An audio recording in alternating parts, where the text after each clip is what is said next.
All right. I was born here on a 100-acre farm, and the house that I presently live in is still on that farm, so I've lived on the same farm my whole life. I was born in 1927 in the very first Doylestown Hospital. At that time, it was a private residence. Doylestown Hospital has grown at least four different locations since that time. I was raised on a dairy farm. We had registered Jersey cows. I learned to milk much too young. That was a mistake. I thought it would be great to learn how to milk a cow, but my father found quite an asset there. So from there on, all the way through high school, I was on the I milked cows from then on. My father was Francis Fitting. He graduated from Rutgers, became a dairy farmer. My mother was Helen Walton Fitting. She was raised on a farm just around the corner on Creamery Road. She graduated from Westchester State Teachers College, and she became a teacher and taught in the little one-room schoolhouse up in Solebury for many, many, many years. She taught grades 1 through 4, and an awful lot of the students around say, "I remember your mother from our elementary school." I had a brother, Lou. He sold real estate for many years in the territory, and he built on the opposite corner of the farm. Not that we didn't get along, but he had his choice, and I chose to be down by the stream, and so that's why I'm there. Well, before school, we got up and did the milking, then delivered the milk down to the station at 263 in Aquitaine, but even before that, my father bottled the milk and sold raw milk. As we were children, he would drive the car, and we would go through New Hope, stopping, letting one of us take bottles of milk to one house, pull up a little further, and the other kid would drive in, or would take milk to the next house. The first child would catch up with the car, and we did all this until the milk was all delivered. Then he would drop us off at school, where my mother was a teacher. Very often we were late for school, but with my mother being a teacher, it all worked out all right. I worked on the dairy farm, thought that I wanted that to be my life's work, but in order to make extra money, I bought a baler, and I did custom baling. This was right after World War II, and a lot of farmers had trouble buying machinery. I happened to be first in line up at Vasey's, and I bought the first baler that came out after the war. Without any trouble, I found a lot of work doing custom farming, custom baling, and I also did all the baling for the farm. But before that time, it used to be a hay wagon and horses, and I could bale a few of hours. It would take us 2 weeks to do with the horses and the wagon. So it saved a lot of time, and that time I used to do custom work for other farmers and put a little money aside. I would take the tractor and bale. I bought a tractor too, an old tractor, and I would go to their farm and bale their hay for them. I got 15 cents a bale. I had 2 high school kids working for me because the baling was all done in the summer, and I paid them the whole sum of $1 an hour, and they were delighted to get the $1 an hour. I did this for probably 10 years.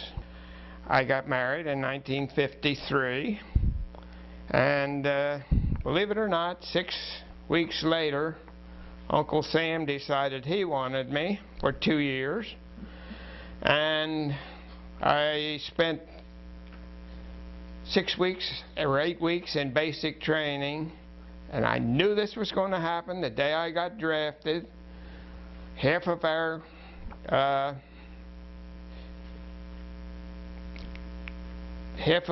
inductees went to Germany, and the other half went to Korea. And I knew immediately that I was going to be the half that went to Korea. So I spent nearly 2 years in Korea. Then I returned. I decided that I wanted a home. I built my house, and then had 2 children, Jim and Helen. By that time, I knew that I wanted to have my own home. So I built the home, and I'm still in that home today and expect to be there as long as I can. They were born in 1956 and 58.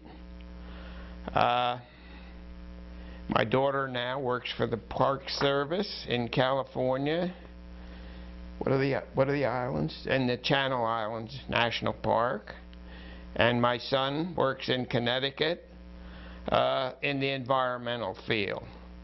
So, having grown up here in this house and playing and living in the woods and being exposed to the outdoors the whole time, neither of them fell very far from the tree. Yes, I bought a Weyerhaeuser pre-cut house. Not assembled, but pre-cut. I remember the day it came in on a great big tractor trailer. They said there was no way that they could get back my lane with that tractor trailer loaded with all the lumber for a whole house. And we said, you've got to find a way. And with a lot of frustration and all, they backed the house, they backed the truck up and unloaded my house. Then Dick Savetta and I put the house together. It took us maybe 6 weeks or so before we had it covered over, roofed over, the shingles all on, and ready to live in. I only know of a couple people that built the Weyerhaeuser houses, and from what I've seen of other pre-cut houses, I think it was by far the best choice, and I'm very happy with it to this day. You had to hire a electrical contractor and a plumbing contractor, and the fireplace, which I just love, was gathered from stone right around the stream where I built my house. The first marriage did not work out well. I was single for 5 or 6 years, and then I met Joan Harris. We've been married for 36 years, and we're very happy together, and we'll be there till the end. I began bow hunting when I got out of the service. I didn't find the gun as challenging as I would like it to have been. My first bow was very primitive. I used wooden arrows, and I hunted several years before I was successful. When I first started bow hunting, I would go out, and if I had to cross a main road, I'd wait and make sure there was no cars coming and nobody would see me, because everybody thought that a bow hunter had to be totally out of his head.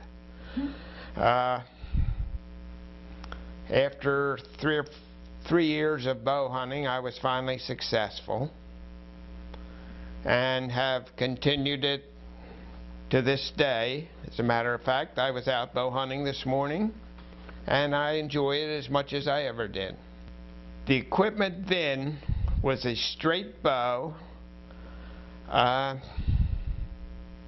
The arrows were wooden, and they did not have sights. It was very primitive to what it is today, and I have moved up to the new equipment, and it has made it easier.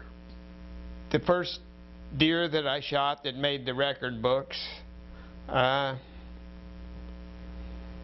I had watched him all summer long, and I knew where he went, and I happened to be the first one there on the second day of bow season, and he came up under a tree where I was, and I was very fortunate to get him. This is an award that I got for shooting this deer. There was a 10-point buck, and they have an official measuring program. You don't measure it yourself and say, I did this or that. You have to take it to an official measuring place, have it measured, and at one time, this was the second place in Pennsylvania for the largest deer ever harvested. Years later, I had the opportunity to take another one that was a 10-point buck. It made the record books, and then about 5 years ago, I was lucky enough to get another 10-point buck that made the record books.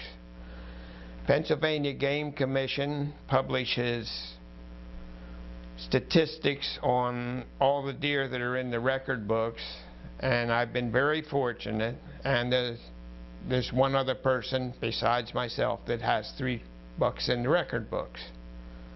I guess I'm quite pleased with that, and I don't ever expect to get another one.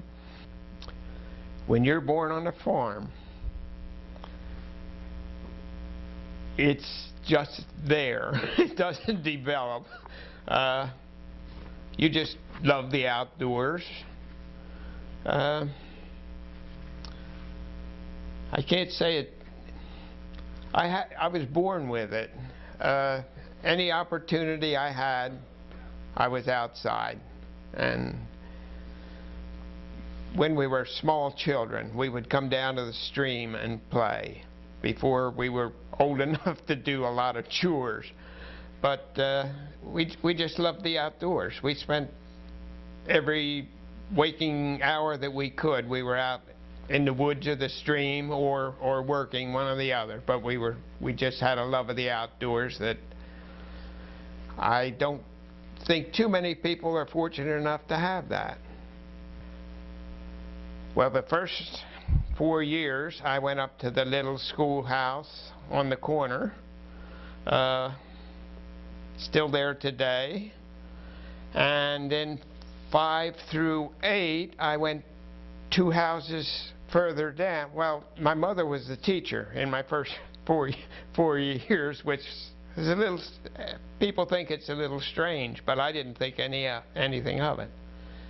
Then I went 2 houses down and went 5 through 8, and after that I went to New Hope High School.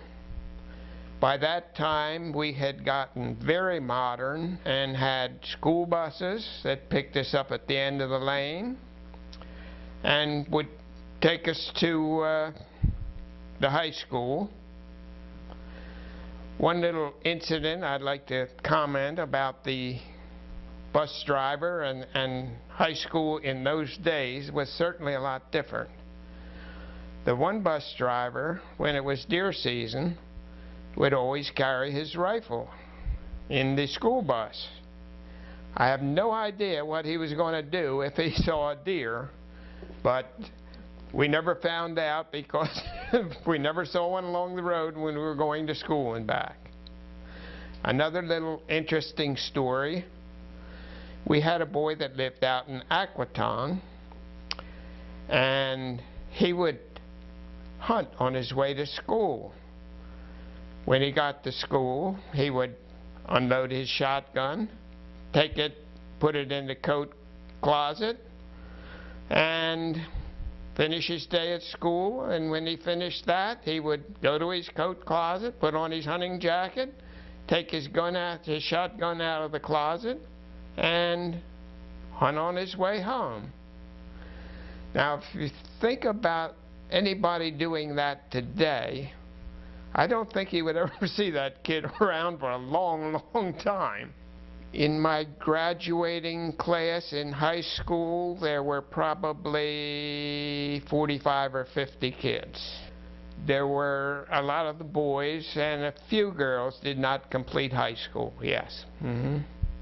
They would work in the local mills, or you had to have a job. If you quit high school, you had to have a job to go to, and they did that. I missed an awful lot of my senior year because I graduated in '45. It was the year the war ended, and there was a large demand for farm supplies. And I worked on the farm, and you were excused from going to school as long as you were working on the farm. Now, there were days when I would disappear from school and supposed to be working on the farm. I would go fishing in the canal. Lo and behold, the one day that I was working on the farm, the principal came up to check.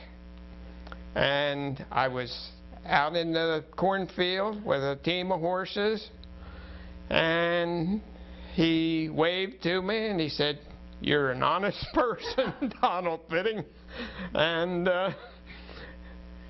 went back, and that was the end. He never checked on me again. But I missed an awful lot of my senior year in school.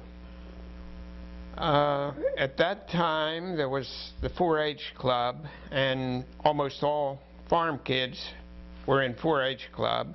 You had to have a project. My project was a dairy cow, naturally, because that's what we did in those days.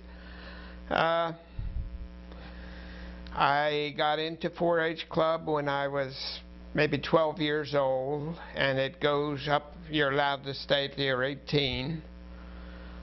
In that time, my cow grew up, had calves, and by the time I was 20, I had a herd of 9 registered jerseys in my name. We had the assistant county agent would come to our house, maybe, or our farm, about twice a year and check on our project and that we were doing all the things we should be doing. And then we would take our project, whichever it might be, pigs, cows, whatever, and go to Doylestown Fair. Doylestown had what was almost an agricultural fair, and as kids we always looked forward to going to Doylestown Fair and showing our cattle. Oh, I won, yes, I've won many prizes, and I don't believe I have the ribbons anymore. They kind of, well, in 60 or 70 years they kind of went by the wayside. Well, I think it was a lot calmer than it is today. However, we had a little roadhouse where we would go, dance floor, the ping pong tables, the pinball machines and like that.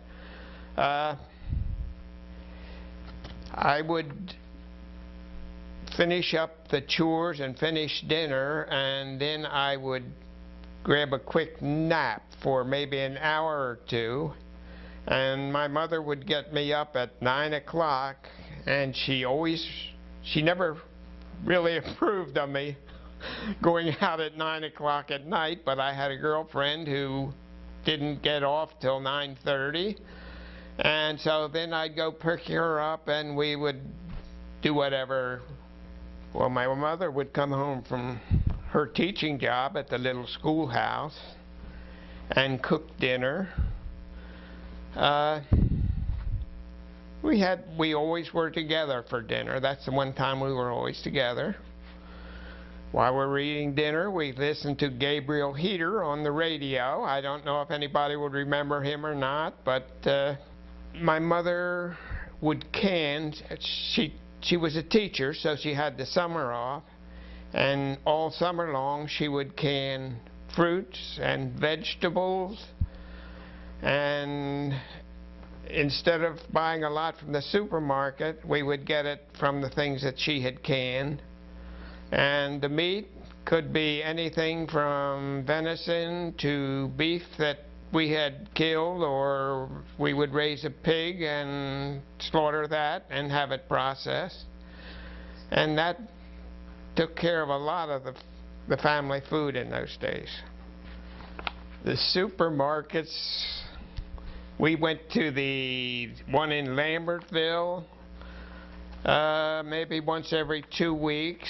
They were much, much smaller than they are today. They didn't have the variety, and they didn't have the prepared foods that you can get today. But they did have, other than the prepared foods, you could get about anything you wanted, just not the terrible variety of different brands. You didn't have to make, there was probably one brand and that's what you used. The first car I bought was a 1946 Plymouth Club Coupe, and it was brand new, shiny white, and it was, to use a current expression, very cool. I got the money from my custom baling and then corn husking, and with my corn husker that I bought, enough money to buy that. You could pick the color, you could pick the interior. And I can remember being a kid, and I was kind of a smart kid at that point. And I remember driving out of the showroom in my brand new Plymouth and squealing the tires as I went, and I thought that was a big deal. I paid for it outright in cash, yes. Oh, yes. And it was at the rate of 20 cents a gallon, and if I didn't have much money, I would give them $1 and get 5 gallons of gas, and I was good for the rest of the week. Well, when I was 7 or 8, Route 263 was a dirt road, and it was right after a long depression, and Franklin Roosevelt, in order to get people back to work, had something called the WPA. It was a project where the government put people to work, and they built Route 263 with WPA money. But it's hard to believe, it's hard to think of Route 263 as being a dirt road. But my brother and I were small, and we would go down to the road and stand in awe as 30 or 40 men would be there with sledgehammers breaking up stone to make a base for Route 263. Telephones were party lines. The telephone poles had many wires, sometimes 10, 15 wires.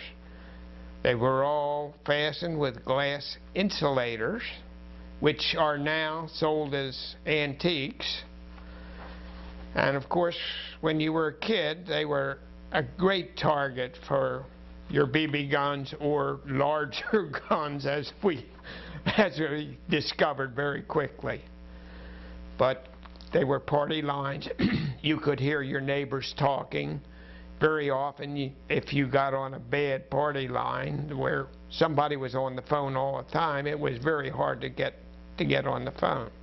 No, it wasn't an area code. If you wanted to get out of the area, you would dial the operator. Within the area, you could get somebody. Well, in the first ones, you had to get the operator for any phone. Yes. And she would connect you. We had a furnace in the basement that burned coal, and radiators that kept us warm in the winter as long as the coal fire didn't go out or anything else. But to keep it cool, the walls in the house were 12, 14 inches thick. And they just kind of stayed cool for the most part in the summer. Now, there were occasional times when it got warmer than you would prefer, but we did not have any air conditioning, none whatever, no. Air conditioning was opening a window. But, I mean, that house was constructed way, way, way before my time or my parents' time. It was old Bucks County stone house. I have a ranch house that doesn't take much to cool, so we do keep a window air conditioner, and it will keep the whole house very comfortable. In the winter, I have a wood stove, and start that up in November and burn it until it gets comfortable to do without it in the spring. But it's heated 90% with a wood stove. And I do have backup oil burner in the basement if the wood stove should go out in the night or whatever happens. Yes, I think the one I remember best was the flood of 1955. New Hope Main Street was totally underwater.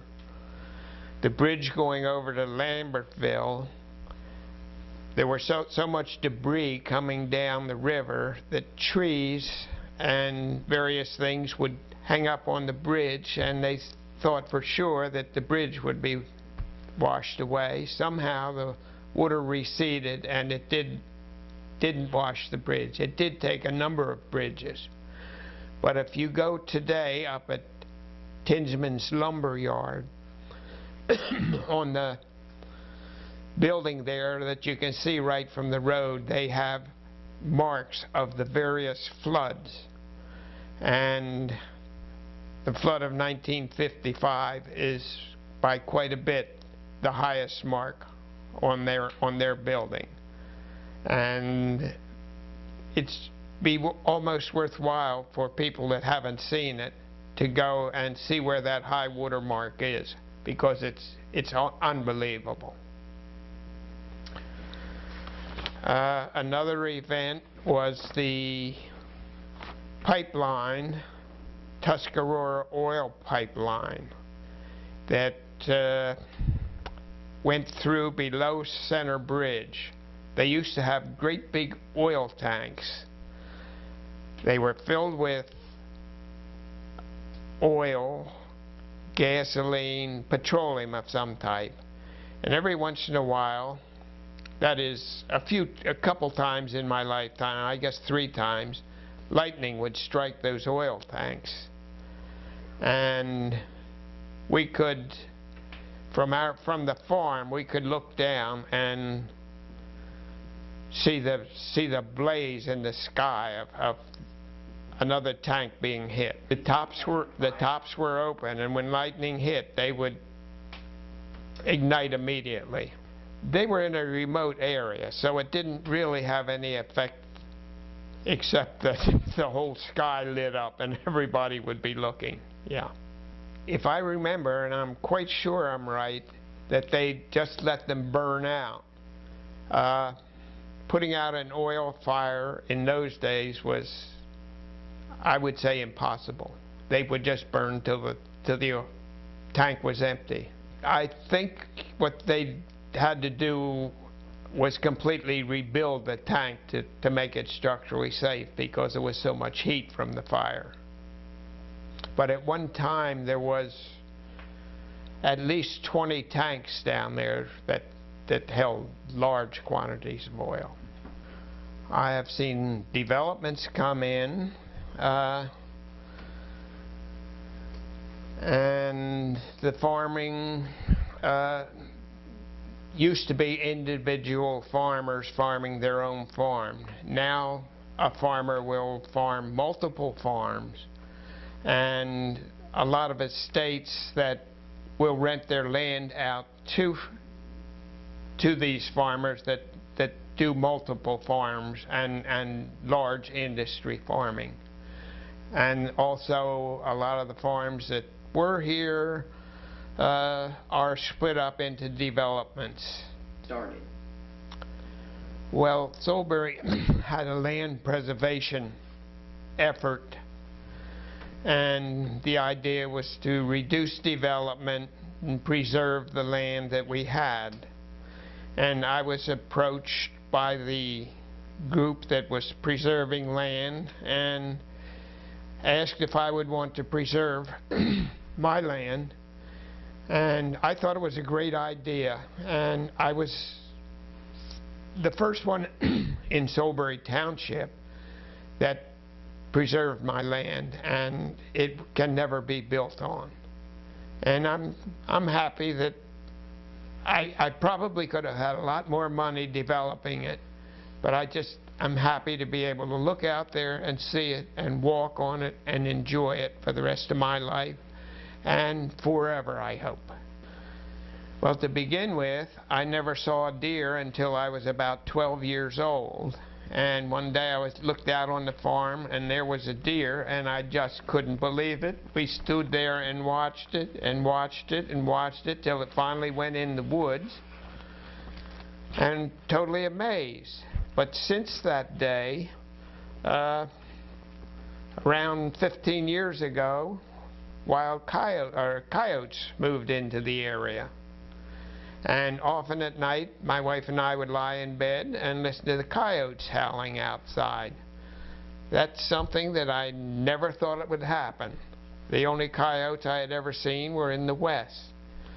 Incidentally, the coyotes that we do have are much larger than the ones in the west, and they have done DNA samples and found that they are interbred with wolves way back, which gives them the additional size. Now, they're nowhere near the size of a wolf, but they're certainly much bigger than the western coyotes.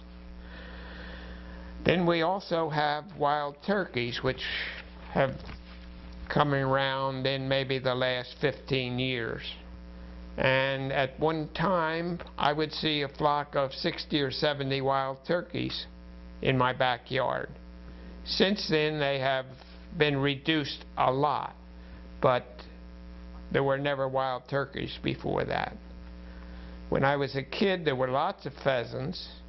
We always enjoyed pheasant hunting, and now pheasants are practically gone. So it's interesting to me to see how wildlife has changed over just my lifetime. I guess I would like to say that I have been very, very fortunate to have been raised in this community. I've enjoyed every day of it, and I just hope that Solebury will continue to carry on and be the way, as close as it can be as I remember it, because I've loved living here and enjoyed growing up, and still do enjoy every bit of Solebury.